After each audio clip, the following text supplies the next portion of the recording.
이건 말도 안 되는 일입니다. 세계 최고 명문 하버드 대학교 강의실에서 한국어가 미래의 언어가 될 것이라는 폭탄 선언이 터졌습니다. 처음엔 모두가 비웃었습니다. 그런데 단 40분 후 학생들의 표정은 완전히 얼어붙었습니다. 시작 전에 잠깐. 좋아요와 구독은 제게 정말 큰 힘이 됩니다. 그럼 오늘 이야기 시작합니다. 저는 마커스 레빗, 51세의 하버드 대학교 인지언어학 및 미래기술융합학부 종신 교수입니다. 뉴욕 출신으로 어릴 때부터 언어에 대한 남다른 호기심을 가졌죠. 특히 각 언어가 가진 구조와 그것이 인간의 사고방식에 미치는 영향에 매료되었습니다. 학계에서 저는 언어의 미래를 기술적으로 예측하는 석학으로 평가받고 있어요. 내놓는 연구마다 세계적 주목을 받았습니다. 특히 MIT, 옥스퍼드와 협업한 언어 알고리즘 국제 프로젝트에서 핵심 책임자로 활동하며 AI 언어 모델의 기초를 놓았죠. 제 연구의 핵심 가치관은 언어는 곧 정보의 지름길이며 인간과 기계의 인터페이스라는 것입니다. 이 관점은 인공지능이 급속도로 발전하면서 더욱 중요해졌어요. 솔직히 말해서 저도 얼마 전까지만 해도 한국에 대해 별 관심이 없었습니다. 글로벌 무대에서 한국은 항상 중국과 일본 사이의 작은 나라로만 인식했죠. 물론 삼성과 현대 제품은 사용했고 가끔 한국 영화나 드라마도 봤습니다. 한국 음식도 맛있더군요. 하지만 한국어에 대해서는 마이너 언어라는 선입견이 강했어요. 학문적으로 연구할 만한 가치를 느끼지 못했던 것이 사실입니다. 그런 제가 왜 갑자기 한국어가 미래의 언어라고 주장하게 되었을까요? 모든 것은 3개월 전 인공지능 언어 모델의 효율성을 연구하던 중에 발견한 놀라운 패턴에서 시작되었습니다. 다양한 언어로 된 입력값을 AI에 제공하고 처리 속도와 정확도를 측정하는 실험이었어요. 처음에는 예상대로 영어가 가장 효율적으로 처리되었습니다. 하지만 우연히 한국어 샘플을 추가했을 때 기적 같은 일이 일어났어요. 한국어 처리 결과가 영어보다 15% 더 빠르고 정확했던 겁니다. 처음에는 단순한 오류라고 생각했습니다. 하지만 반복 실험을 통해 이 결과가 우연이 아니라는 것을 확인했죠.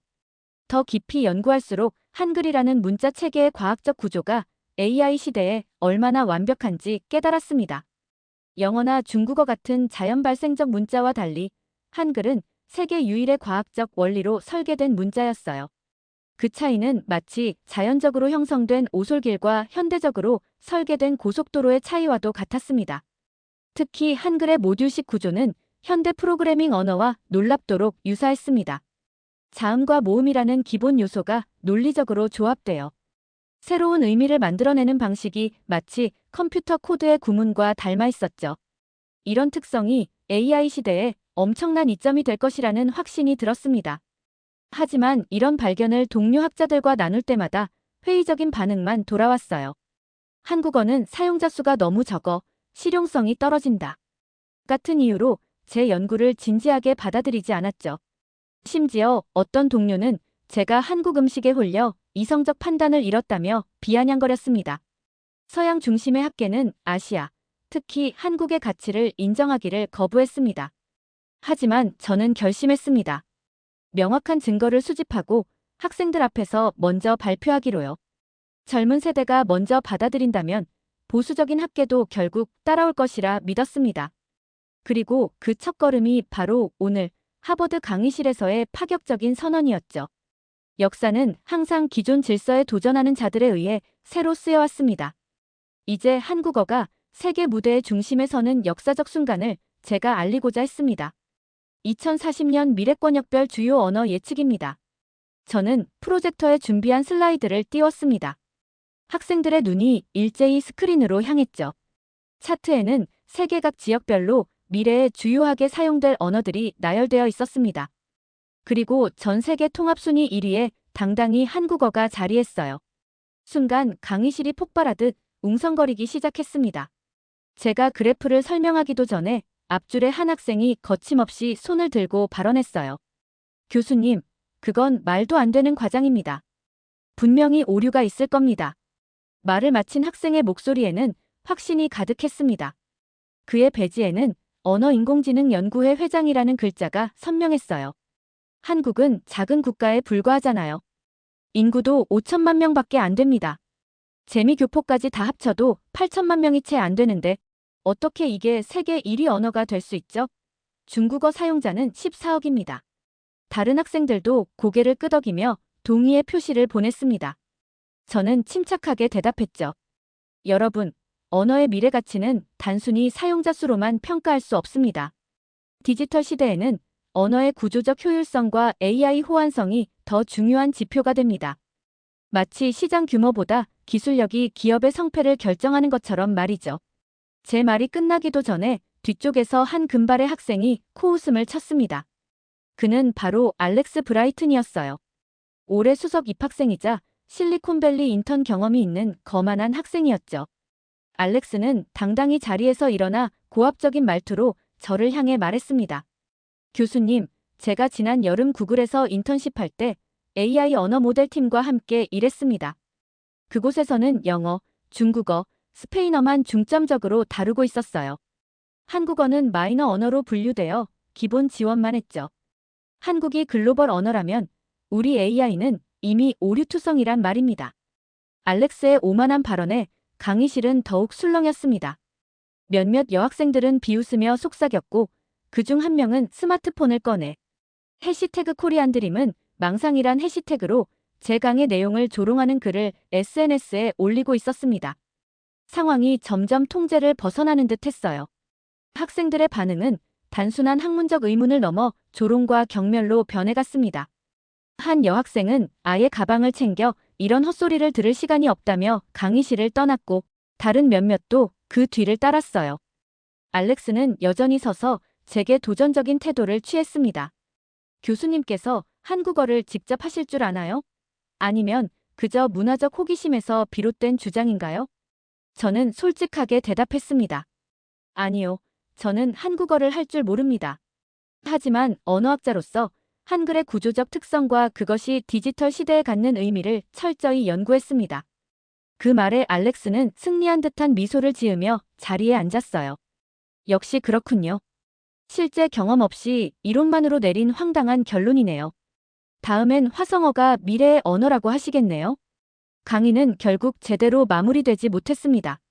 예정된 시간이 되자 학생들은 서둘러 강의실을 빠져나갔고 몇몇은 여전히 키득거리며 저를 흘끔 쳐다봤어요. 20년 교수 생활 중 가장 굴욕적인 순간이었습니다. 강의실을 정리하면서 창밖을 내다보니 학생들이 모여 제 강의에 대해 이야기하는 모습이 보였어요. 그들의 표정과 몸짓에서 비웃음이 느껴졌습니다. 하지만 이대로 물러설 수는 없었어요. 저는 제 연구가 옳다는 것을 증명해야만 했습니다. 서양 중심주의에 사로잡힌 그들에게 한국이라는 나라의 진정한 가치를 보여줄 시간이 왔습니다. 강의실을 나서는 순간 전문가로서 모욕당했다는 자괴감이 가슴을 짓눌렀습니다. 20년 넘게 쌓아온 학문적 신뢰가 하루아침에 무너진 듯한 느낌이었죠. 하지만 동시에 불타오르는 결의가 생겼습니다. 이제는 한국어의 가치를 증명하는 것이 단순한 학문적 호기심을 넘어 제 명예를 지키는 일이 되었으니까요. 연구실에 도착하자마자 컴퓨터 앞에 앉았습니다. 한국의 여러 연구기관에 협력 요청 메일을 작성하기 시작했어요. 한국국립국어원, 한국전자통신연구원 ETRI, 세종학당재단까지 총 5개 기관에 메일을 보냈습니다. 시계를 보니 이미 저녁 9시가 넘은 시간. 한국은 지금 아침이겠죠. 답장이 오기까지 시간이 걸릴 것으로 예상했습니다. 하지만 놀랍게도 연구실을 나서기도 전에 첫 답장이 도착했어요. ETRI에서 보낸 답장이었습니다. 메일을 열어보니 그들은 제 연구에 큰 관심을 보이며 이미 개발 중인 AI 한국어 기반 인터페이스 모델에 대한 자료를 첨부해 주었더군요. 자료를 열어보는 순간 저는 놀라움을 금치 못했습니다. 그들이 개발한 모델의 처리 속도가 구글의 영어 기반 대비 1.8배 이상 효율적이라는 데이터가 눈앞에 펼쳐졌으니까요. 이건 믿을 수 없군. 저는 흥분된 마음으로 데이터를 분석하기 시작했습니다. 밤이 깊어가는 줄도 모르고 자료를 검토했어요. 특히 한글의 구조적 특성이 AI 처리에 미치는 영향에 관한 부분이 충격적이었습니다. 자정이 넘어갈 무렵 다른 기관들에서도 답장이 하나둘씩 도착하기 시작했어요. 각 기관에서 보내준 자료들은 서로 다른 측면에서 한국어와 한글의 기술적 우수성을 뒷받침하고 있었습니다. 특히 국립국어원에서 보내준 한글과 AI의 미래 보고서는 제 주장을 완벽하게 뒷받침해 주었죠. 저는 컴퓨터 화면을 보며 감탄했습니다. 단지 문자의 논리성만으로 AI 처리 속도와 연산 정확도가 이렇게 향상된다니. 놀랍군요. 데이터는 명확했습니다. 한글의 자모음 조합 방식이 데이터 압축과 패턴 인식에 최적화되어 있었어요. 그리고 이것이 AI 시대에 엄청난 이점으로 작용한다는 사실이 수치로 증명되고 있었습니다. 새벽 4시, 저는 모든 자료를 종합하여 새로운 프레젠테이션을 만들기 시작했습니다. 이번에는 감정이나 직관이 아닌 철저한 데이터와 과학적 증거를 바탕으로 한 발표 자료였죠. 특히 한국 정부와 공동 개발한 AI 한국어 기반 인터페이스 모델의 성능 데이터를 중심으로 구성했어요. 오전 7시, 밤샘 작업 끝에 마침내 발표 자료가 완성되었습니다. 밤을 새웠지만 전혀 피곤하지 않았어요. 오히려 학생들의 표정이 바뀔 것을 상상하며 설렘이 가득했죠. 그런데 그때 학과장으로부터 온 긴급 메일이 눈에 띄었어요. 제목은 귀하의 최근 발언에 관한 긴급회의 소집. 가슴이 철렁 내려앉았습니다. 메일 내용은 예상대로였어요. 학생들이 공식적으로 불만을 제기했고 학과 차원에서 제 주장의 근거를 요구한다는 내용이었습니다. 특히 알렉스의 부모가 대학에 직접 연락을 취했다는 사실이 언급되어 있었죠. 그의 부모는 실리콘밸리의 유명 투자자로 하버드의 주요 기부자이기도 했습니다. 이 싸움이 생각보다 더 거대해지는군. 부담감이 밀려왔지만 동시에 더욱 단단한 결심이 생겼습니다. 이제는 단순히 제 연구를 증명하는 차원을 넘어 한국이라는 나라의 위대함을 알리는 싸움이 되었으니까요. 그날 하루 종일 저는 다음 강의를 위한 완벽한 준비에 몰두했습니다. 한국의 연구기관들과 화상회의를 진행하고 추가 자료를 요청했어요. 심지어 한국어 기초를 배우기 위해 온라인 강좌까지 등록했습니다. 제 주장에 진정성을 더하기 위해서였죠. 일주일 후, 저는 다시 그 강의실 앞에 섰습니다. 이번에는 완전히 다른 마음가짐으로요. 이제 진실을 밝힐 시간이 왔습니다. 일주일 후, 다시 열린 재강의. 강의실은 전보다 더 많은 학생들로 가득 찼습니다. 심지어 다른 학과 교수들까지 자리를 지키고 있었어요. 모두가 미친 하버드 교수의 황당한 주장을 직접 듣고 싶었나 봅니다. 제가 정장 차림으로 강단에 올라서자 강의실은 잠시 조용해졌습니다. 저는 천천히 노트북을 연결하고 강의실을 둘러봤어요. 알렉스는 여전히 앞줄에 앉아 도전적인 눈빛을 보내고 있었고 지난번 강의실을 떠났던 여학생들도 뒤쪽에 모여 앉아 있었습니다. 지난주 제 발언에 많은 의문을 제기했죠. 오늘은 그 증거를 가져왔습니다. 프로젝터에 첫 번째 슬라이드가 떴습니다. AI 시대의 최적 언어 한글의 과학적 우수성 자료의 첫 페이지였죠. 저는 일주일간의 연구 결과를 차분하게 설명하기 시작했습니다. 한글은 발음기관 기반으로 컴퓨터와 가장 잘 호환되는 문자입니다. 이 말과 함께 한글의 자음과 모음 구조를 보여주는 도표가 화면에 나타났습니다. 각 자음이 발음기관의 모양을 본떠 만들어졌다는 설명과 함께 이러한 과학적 구조가 AI 패턴 인식에 얼마나 효율적인지 구체적인 수치로 보여졌어요.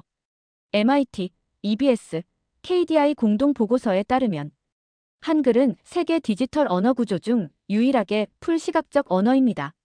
무슨 뜻인지 이해하시나요? 학생들이 고개를 갸웃했습니다. 저는 계속해서 설명했어요. 풀시각적이란 문자의 형태만으로 발음과 의미를 완벽하게 유추할 수 있다는 뜻입니다. 영어는 철자와 발음이 일치하지 않죠. 도와 스루를 보세요. 중국어는 형태와 발음 사이에 논리적 연결고리가 없습니다. 하지만 한글은 보는 것만으로 발음할 수 있고 그 구조가 완벽히 규칙적입니다. 마치 최첨단 프로그래밍 언어처럼요. 그런 다음 저는 핵심 증거를 보여주기 시작했습니다. 영어와 한국어로 동일한 명령을 내렸을 때 처리 속도와 정확도를 비교하는 영상이었습니다. 보시다시피 한국어 명령이 영어보다 평균 32% 더 빠르게 처리됩니다. 이것은 우연이 아니라 한글의 과학적 구조 때문입니다. 강의실이 조용해졌습니다. 학생들의 표정이 변하기 시작했어요. 특히 알렉스의 눈빛에서 의심이 사라지고 호기심이 깃들기 시작했죠. 여러분, 이 시스템 구글과 공동 개발한 게 아닙니다. 전부 한국 독자 기술입니다. 삼성, 네이버, 카카오가 자체 개발한 AI 시스템이죠. 이 말에 강의실의 탄성이 흘렀습니다. 저는 이 기회를 놓치지 않고 한글의 역사적 배경으로 화제를 돌렸어요. 한글이라는 문자가 어떻게 만들어졌는지 아십니까? 대부분의 문자는 자연 발생적으로 진화했지만 한글은 다릅니다. 이것은 세계 역사상 유일하게 한 사람에 의해 계획적으로 창제된 문자입니다. 저는 한글 창제 과정을 보여주는 짧은 영상을 재생했습니다. 세종대왕이 백성을 위해 과학적 원리로 한글을 창제한 이야기에 학생들의 시선이 고정되었어요. 영상이 끝나자 저는 열정적으로 이어갔습니다. 세계 유일의 창제 기록 문자, 시각, 발성, 철학이 융합된 문자입니다. 한글은 15세기에 만들어졌지만 그 구조는 현대 프로그래밍 언어의 원리와 놀랍도록 유사합니다. 기본 요소가 모여 더 복잡한 의미를 구성하는 방식은 현대 코딩과 똑같습니다. 세종대왕은 어쩌면 세계 최초의 프로그래머였는지도 모르겠네요. 학생들의 얼굴에 경이로움이 번졌습니다. 이전 강의에서 냉소적이었던 표정들이 하나둘 호기심 어린 눈빛으로 바뀌고 있었어요. 특히 컴퓨터 공학을 전공하는 학생들의 반응이 뜨거웠습니다. 강의가 절정에 이르렀을 때 한 여학생이 조심스럽게 손을 들었습니다. 지난번 강의에서 가장 비웃었던 학생 중 한 명이었어요. 교수님, 이건 언어라기보다 코딩 언어에 가까워요. 모든 글자가 규칙적이고 조합식이고 정말 대단하네요. 저는 미소를 지었습니다. 정확한 관찰입니다. 한글은 그 자체로 알고리즘적 특성을 갖고 있어요. 각 자모음이 모듈처럼 조합되는 방식이 컴퓨터 프로그래밍과 놀랍도록 유사합니다. 그리고 이것이 바로 AI가 한국어를 처리할 때 특별한 효율성을 보이는 이유입니다. 학생들이 흥미롭다는 표정으로 서로 눈빛을 교환했습니다. 이제는 비웃음이 아닌 진지한 토론이 강의실을 채웠어요. 한 학생이 대담하게 질문했습니다. 그렇다면 한국어를 배우는 것이 AI 전문가에게 실질적인 경쟁력이 될 수 있나요? 저는 강하게 고개를 끄덕였습니다. 물론입니다. 한국어의 논리적 구조를 이해하면 AI 알고리즘 설계에 혁신적인 통찰을 얻을 수 있어요.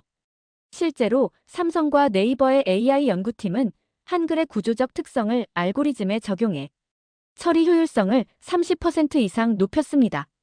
이건 혁명적인 발전이에요. 저는 슬라이드를 넘겨 더 충격적인 데이터를 보여주었습니다. 이번에는 세계 각국의 AI 개발 회사들이 언어별로 처리한 데이터 효율성 비교표였어요. 보시는 것처럼 한글 기반 AI는 텍스트 처리, 음성 인식, 기계 번역 모든 분야에서 상위권에 위치합니다. 특히 음성 인식 분야에서는 한글이 압도적으로 1위입니다.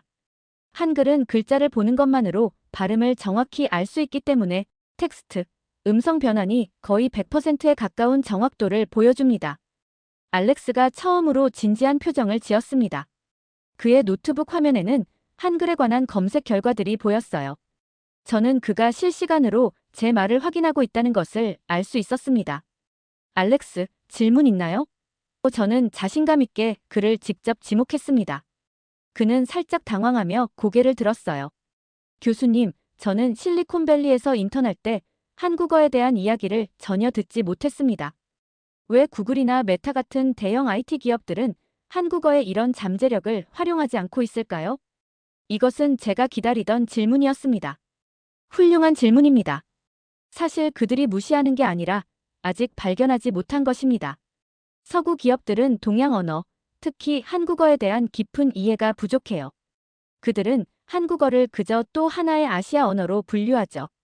하지만 이제 이런 무지가 그들의 경쟁력 약화로 이어지고 있습니다.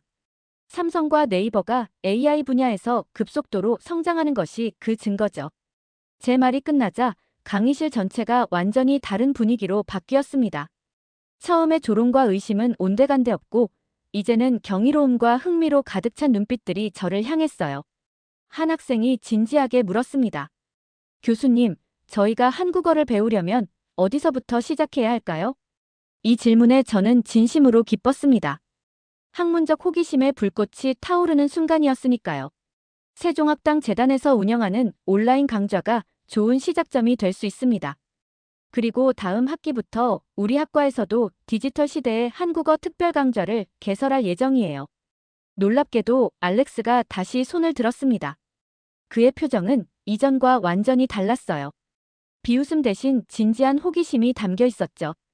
교수님, 혹시 지금 한국에서 이러한 언어, AI 융합 연구를 활발히 진행하는 기관이 있나요? 다음 여름 인턴십을 알아보고 있거든요. 그 순간 저는 제 주장이 승리했음을 직감했습니다. 가장 완고했던 비판자가 이제는 적극적인 관심을 보이기 시작했으니까요. 물론이죠.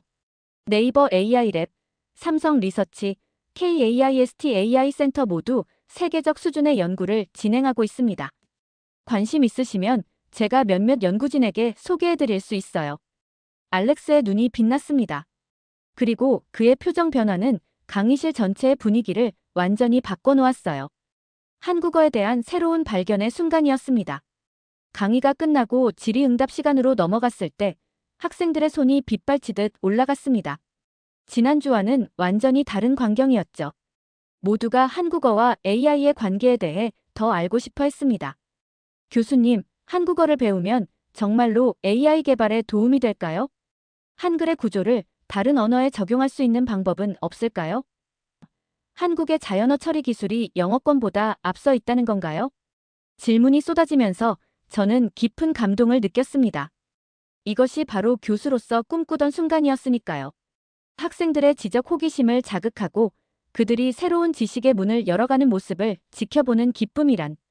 특히 인상적이었던 것은 한 아시아계 여학생이 노트북을 들고 앞으로 나와 네이버 웨일 브라우저의 AI 한국어 번역기를 직접 시연해 보인 장면이었습니다. 그녀는 영어 텍스트를 한국어로 번역한 후 다시 독일어, 프랑스어, 스페인어로 연속 번역했는데 결과물의 정확도가 구글 번역을 압도했어요. 와, 구글 번역보다 훨씬 자연스러워요. 학생들이 놀라워했습니다. 그 여학생은 활짝 웃으며 말했습니다. 저도 교수님 강의를 듣고 어제 처음 이걸 써봤는데 정말 충격적이었어요. 제가 현재 독일어 논문을 쓰고 있는데 이 번역기가 혁명적인 도움이 될 것 같아요. 더욱 놀라운 일은 하버드 AI랩의 연구원 3명이 강의가 끝난 후 저에게 다가와 한국어 기반 알고리즘에 열렬한 관심을 표현했다는 것입니다. 그들은 실제 프로젝트에 한국어 적용해보자고 자원했습니다. 교수님, 저희 현재 개발 중인 감정 분석 AI에 한글 처리 알고리즘을 적용해보고 싶습니다. 어떻게 협력할 수 있을까요? 이 질문에 저는 진심으로 벅찼습니다.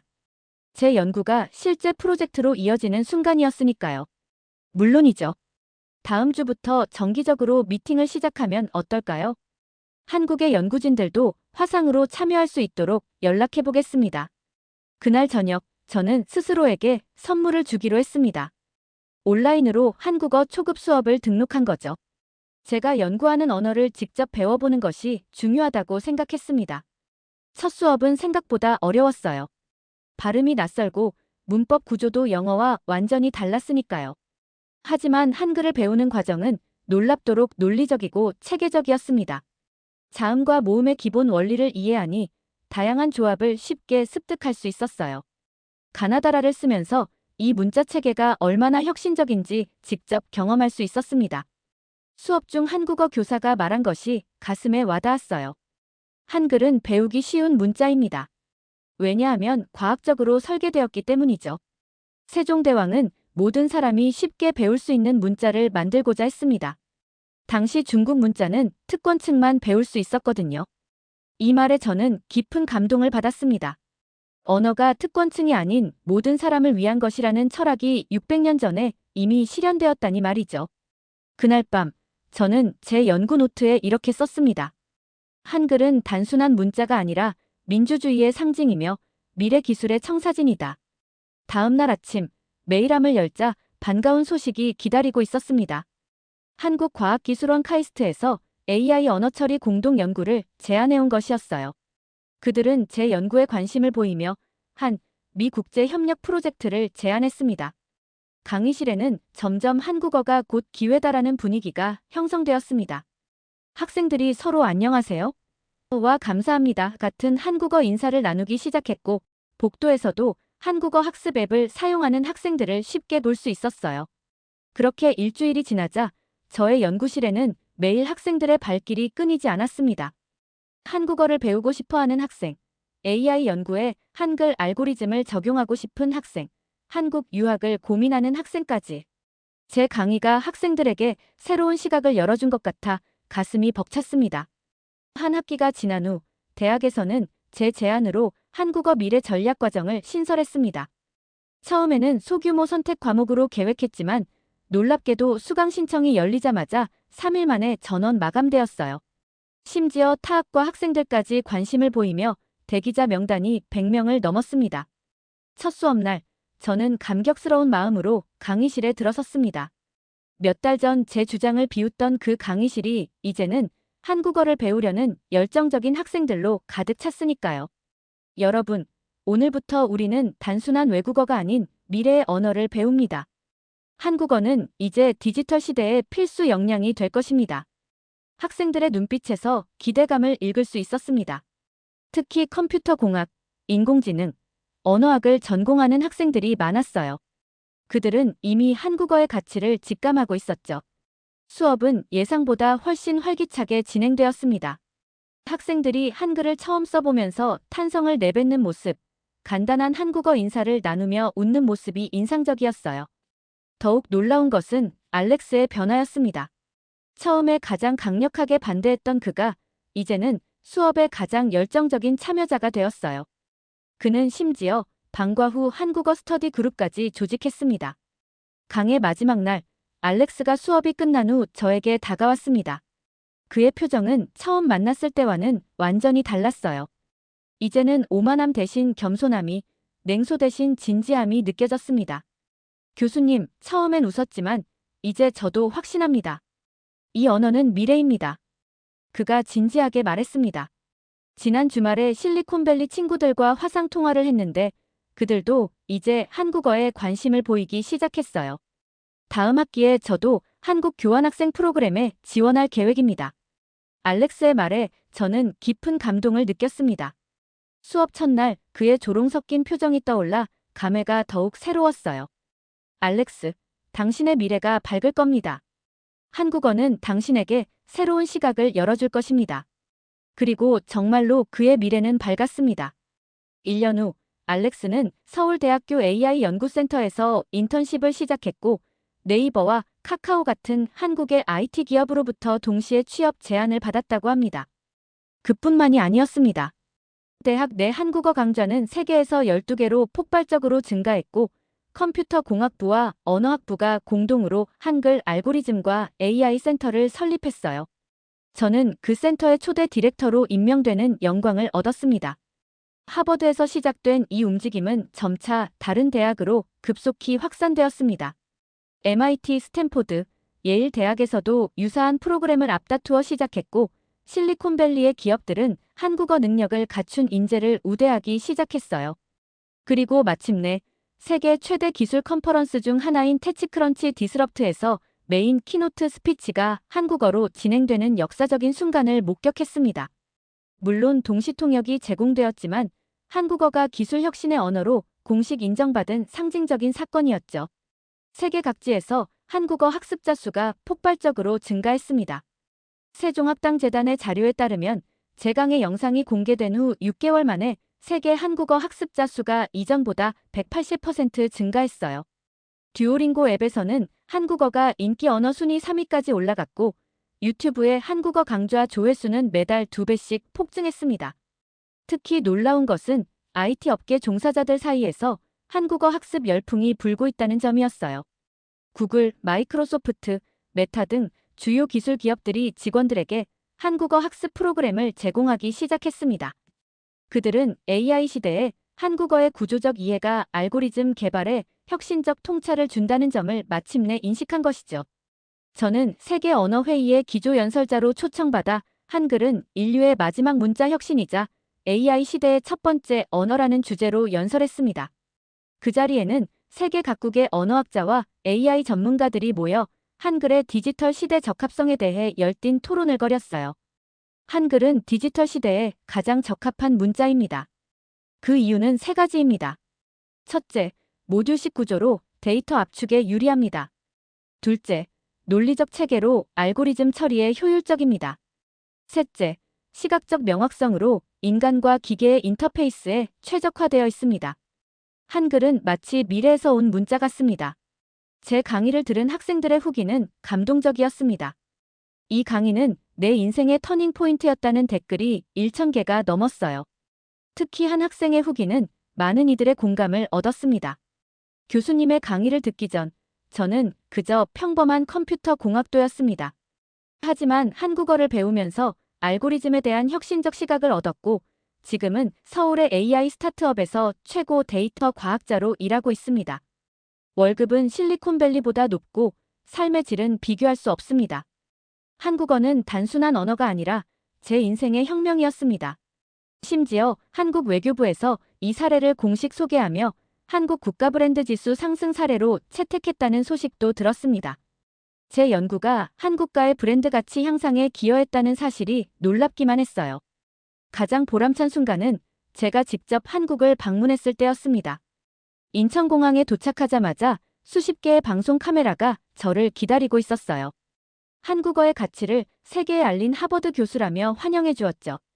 그곳에서 저는 세종대왕 동상 앞에서 특별한 세리모니를 가졌습니다. 세종대왕께서 600년 전에 창제하신 한글이 이제 디지털 시대의 최고 언어로 재발견되고 있습니다. 그 혁신의 정신은 여전히 살아 숨쉬고 있으며 한국이 AI 시대의 주역이 될 것임을 확신합니다. 그날 밤 서울의 밤하늘을 바라보며 저는 깊은 감사함을 느꼈습니다. 제 학문적 직관을 믿고 나아갔던 그 용기가 이제는 많은 이들의 삶을 바꾸고 있었으니까요. 한국이라는 나라의 위대함을 세계에 알릴 수 있어 영광이었습니다. 여러분도 지금 한글을 배우고 계신가요? 아직 시작하지 않으셨다면 지금이 바로 그 시작의 순간일 수 있습니다. 한국어는 단순한 외국어가 아니라 미래를 위한 최고의 투자입니다. 처음에는 저도 반신반의했습니다.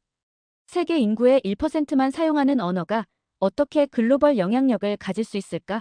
하지만 연구를 통해 알게 된 사실은 언어의 가치는 사용자 수가 아니라 그 효율성과 혁신성에 있다는 것입니다. 한글은 세계에서 가장 과학적인 문자입니다. 그 창제자 세종대왕의 말씀처럼 배우기 쉽고 사용하기 편하며 표현력이 뛰어납니다. 이런 특성이 디지털 시대, 특히 AI가 주도하는 미래에 엄청난 가치를 발휘하고 있어요. 지금 이 이야기를 듣고 계신 여러분도 한번 시도해 보세요. 온라인에는 무료로 한글을 배울 수 있는 다양한 자료가 있습니다. 세종학당재단의 온라인 강좌, 듀오링고 앱, 유튜브의 수많은 한국어 튜토리얼까지 처음 몇 글자를 배우는 순간 그 논리적 구조에 매료될 것입니다. 한국어가 여러분의 인생을 바꿔놓을 수도 있습니다. 새로운 취업 기회, 지적 도전, 문화적 시야 확장까지. 제 인생이 그랬던 것처럼 말이죠. 이 사연이 마음에 닿으셨다면 좋아요와 구독으로 함께 해주세요. 여러분의 응원이 저에겐 큰 힘이 됩니다. 감사합니다.